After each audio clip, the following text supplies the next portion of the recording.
So I'll just mute it. We are looking at efficient multiplication today. Let's have a look. This is a warm-up. 6 times 1, 6, good. 6 times 2. Oh, right, we're doing it that way. Sorry, 6 times 10, 60. And you said 12. 6 times 20.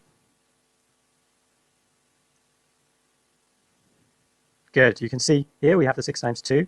Therefore, 6 times 20 must be 120. 6 times 3. Good. 6 times 30. Good. 60, take away 12. Ooh. No. No. Take it. So 60. Everybody's shouting out the wrong answer. Right. So 60, take away 10, first of all. What does that give you?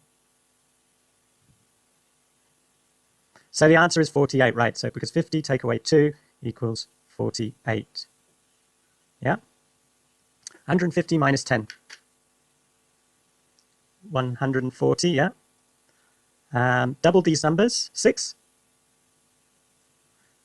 Double 12. Double 24. 48. Yeah, so remember you can just, here, for example, you double the 2, 2, double the 2, sorry, double the 1, 2, double the 2, 4, double the 2, 4, double the 4, 8, yeah, and you get your 48. Half these numbers, so now you're going the opposite way. What's half of 28? Good. What's half? So you've done half. Right, good. It's 140. 5 times 8.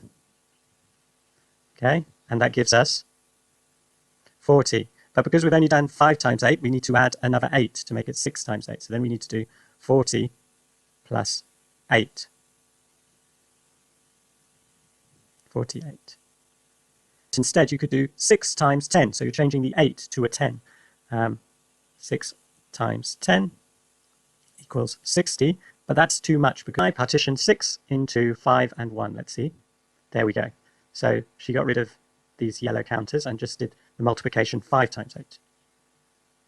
Then she added 1 times 8. Right? So 6 times 8 equals 2 times 3 times 8. Right, this is another way of doing it, I suppose. Double 24 is 48. Okay, yeah. So what she did was she looked at what's 3 times 8? What's 3? No. Oh, 24. Yeah, 24. I thought you said 44. Sorry. Okay, yeah. 3 times 8 is 24. And then you times it by 2. Okay, so she did that, which gives you 48. I don't know if that's easier, but yeah. But I still prefer the 5 times 8 one, best of all. Okay, so she's showing here, oh, he's showing 2 times 3 divided into these groups, 8 groups. Yeah. 3 times 8 represents this part. 24, and then the other part, 3 times 8. Also 24, then you have to add the 2 24s. 6 times 8 equals 2 times 2, 6 times 2 times 4. Okay, let's see how they do this one. So here's one group of 2 times 6, which is, what's 2 times 6? 12. So this is a group of 12, another group of 12. There's 4 groups of 12. 6 times 2 times 4 makes 12 times 4, which equals 48. All the different ways of working out this one. I did 6 times 10. Oh, this is the one I showed you. Then subtract 12. But I think taking 12 from 60 you found a bit difficult. So here's the multiplication. 6 times 12 is easy, 60. And then the difficult part, 60 take away 12 equals 48. Double, then double again. Okay. So 1 6. Double, what's double 6? 12, right? What's double 12? Right, and now the last step, what's double 24? 48, okay? So that's one way of doing it. If you double one factor, that's a number which goes into 48, and halve one factor, the product stays the same. I see. So they're saying if you double 6, what's double 6? 12. And what's half of 8? 4. You will get the same answer. That will equal 48. Let's try it the other way around. What's half of 6? 3. What's double 8? 16. And that will also give you 48. That's quite a clever little trick there. So let's see what they're going to do. Double one factor, so they're going to double the 6 to make it 12.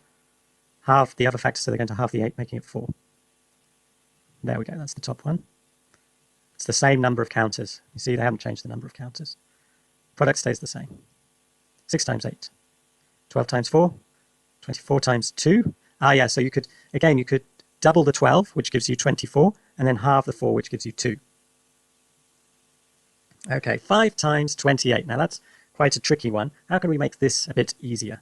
5 times 20. What does that give you? Yep. And 5 times 8 equals 40. Okay? And then you add them together to give you 140. Yeah.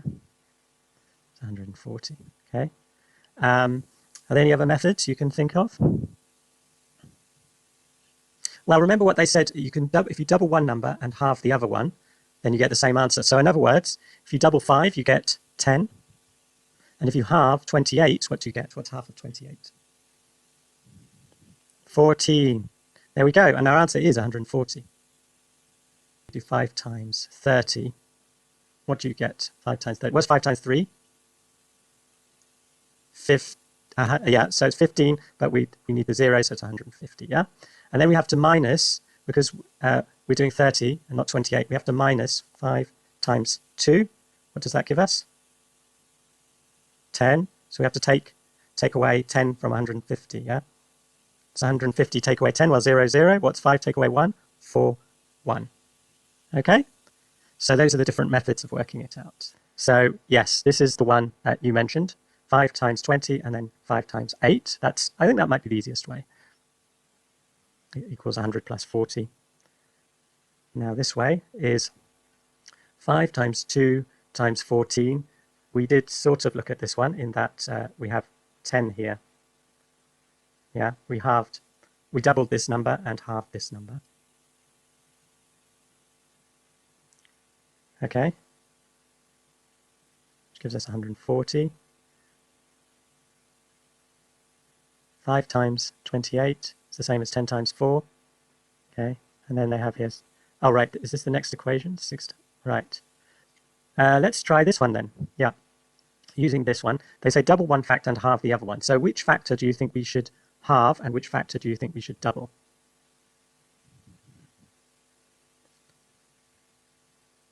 Can we halve 15? No. So, yes. And halve 6. You see, that gives us a better number as well. It gives us 30.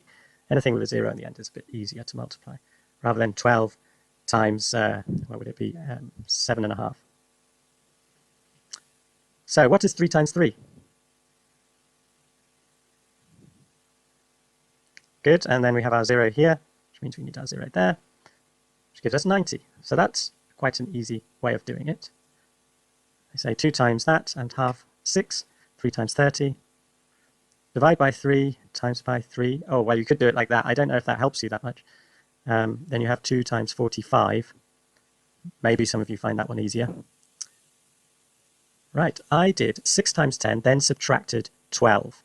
Yeah, that's... oh, okay, so she's here, we'll do 5 times 30, because we're rounding the 28 up to the nearest 30, and we get 150. But then we have to subtract 5 times 2, because 28 is 2 less than 30. So 150 take 10 gives us 140. I also know that to multiply by 5, you could multiply by 10 first and then halve it. Yes, that's true. So we can do 28 times 10. What do we get? 28 times 10? Right, 280. What is half of 280? Good. Basically, you only need to halve the 28, and then you put the 0 on. Yeah. So if we do 28, half of 28, we get 14, and then we have the 0 here, so we can put the 0 there. Yeah. Let's have a look how they're going to demonstrate it with cubes. So 28 times 10 is 280. Halve it, 140.